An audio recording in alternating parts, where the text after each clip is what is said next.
Hello दोस्तों, आज हम चैप्टर 20 क्लास 10th के बारे में बात करेंगे। आरबीएससी बुक्स में जो दिया हुआ है, cleanliness and solid waste management. So ऐसा बोला जाता है कि क्लीनलीनेस जो है एंशियंट टाइम से हमारे फिलोसफी का पार्ट रही है, हमारे कल्चर का पार्ट रही है।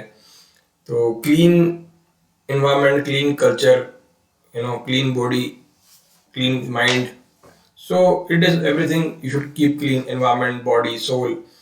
तो आपकी आत्मा, आपका मन, आपकी बॉडी, आपका एनवायरमेंट, सब कुछ आपको क्लीन रखना चाहिए। ये हमें एंशिएंट टाइम से सिखाया गया है।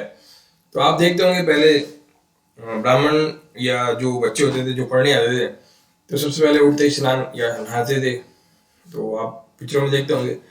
तो दैट इज कॉल्ड योग पवित्र सेरेमनी। उसके बाद एजुकेशन के लिए बच्चे निकलते थे एंशिएंट टाइम से। सो आफ्टर दैट, अब देखो आज के बात है। आज हो रहा है, हम लोग डोमेस्टिक लेवल पे इतना पोल्यूशन कर रहे हैं, इंडस्ट्रियल लेवल पे पोल्यूशन कर रहे हैं। Solid waste management of solid waste of humans and animals, ये एग्रीकल्चर वेस्ट, ये सब चीज़ें जो हैं डिजीज फैलाने के जरिए हैं। So the work of disposal all the waste is called sanitation. Sanitation का मतलब क्या होता है? इन सभी जो वेस्टेज हैं, जो उन सबको डिस्पोज करने का जो काम है, उसको हम सैनिटेशन कहते हैं। ठीक है, सैनिटेशन का डेफिनेशन क्लियर हो गया। ये यहाँ पे दे रखी है, देखिए। तो ये वाला पैराग्राफ आप अंडरलाइन कर लीजिए, ये आप एग्जाम में लिख सकते हैं। उसके बाद WHO ने कैसे डिफाइन किया सैनिटेशन को देखते हैं। वर्ल्ड हेल्थ ऑर्गेनाइजेशन, तो एक वर्ल्ड लेवल की ऑर्गेनाइजेशन है। तो इसने बोला है कि फॉर सैनिटेशन, तो इसने बोला कि भाई जो पॉइंट्स बोले हम डिस्कस करेंगे। For sanitation people should themselves arrange for resources and measures to keep toilet and polluted water clean. तो इन्होंने साफ शब्दों में पहली लाइन में ये बोल दिया है कि सब आपको अपने जो रिसोर्सेज हैं वो अरेंज करने चाहिए, और अपना टॉयलेट और अपना जो वाटर है, ड्रिंकिंग वाटर, उसको बिल्कुल साफ रखना चाहिए। क्योंकि आधी से ज़्यादा बीमारियाँ जो है गंदे पानी पी के होती है।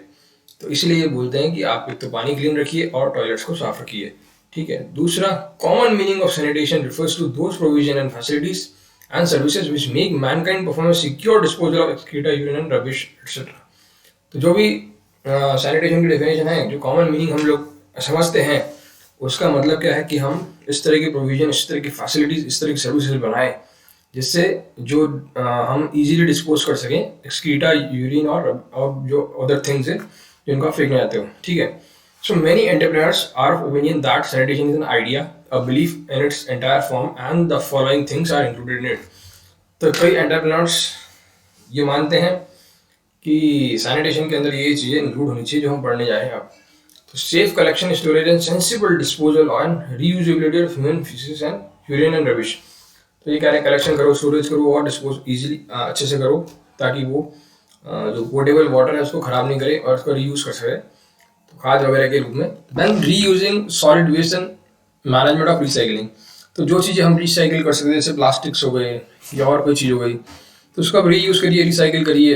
तो अक्सर मोदी जी बोलते भी रहते हैं, आप लोगों को स्पीच सुनी होगी, तो रिसाइकिल, रिड्यूस एंड रीयूज। तो रिसाइकिल करते रहिए और वेस्टेज को रिड्यूस करते रहिए, और पॉसिबल है तो रीयूज भी करिए। So measure for outflow, disposal and recycling of domestic water.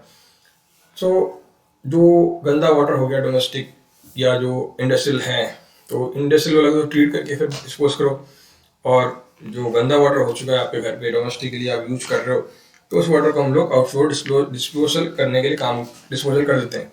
सो उसके बाद arrangement of water outlet of rain system. तो रेन वाटर अगर कहीं पे रुकना नहीं चाहिए, कहीं है, कहीं जम गया, तो आप उसको जो ऑब्स्टेकल है उसको क्लियर कर दीजिए, ताकि वहाँ पे मच्छर वगैरह ना पनपे। तो इसलिए बोल रहे हैं कि इस तरह का अरेंजमेंट कर दीजिए। Then collection and disposal management of industrial waste. तो जो इंडस्ट्रियल वेस्ट है उसको कलेक्ट करो, उसको भी अच्छे से डिस्पोज करो।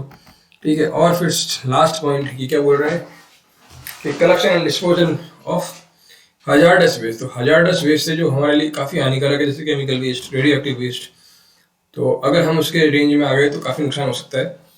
तो उन सब को आप, और जो वेस्ट फ्रॉम हॉस्पिटल्स होते हैं, सिरिंज वगैरह, तो वो सब को हम ढंग से डिस्पोज करें।